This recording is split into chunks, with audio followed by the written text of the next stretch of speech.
আমি মোহাম্মদ আইয়ুব আলী। আমি একজন রাজনৈতিক কর্মী, সরকারি বাংলা কলেজ ছাত্রদলের বিভিন্ন পদে ছিলাম।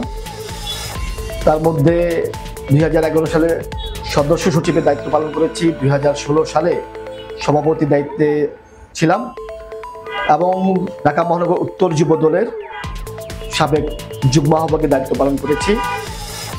আমি আমার কিছু কথা ফ্ল্যাশ টিভি ফিরে দেখা আমি অনুষ্ঠানে শেয়ার করেছি। আপনাদের প্রতি অনুরোধ থাকবে সেই কথাগুলো শোনার জন্য আগামীকাল রাত 8টায় ফ্ল্যাশ টিভির পর্দায় চোখ রাখবেন। আমার জন্য দোয়া করবেন। আপনাদের সকলের জন্য শুভকামনা। খালেদা জিয়া জিন্দাবাদ। বাংলাদেশ জাতীয়তাবাদী দল বিএনপির ভারপ্রাপ্ত চেয়ারম্যান, আমাদের রাজনৈতিক অভিভাবক জনাব তারেক রহমান জিন্দাবাদ।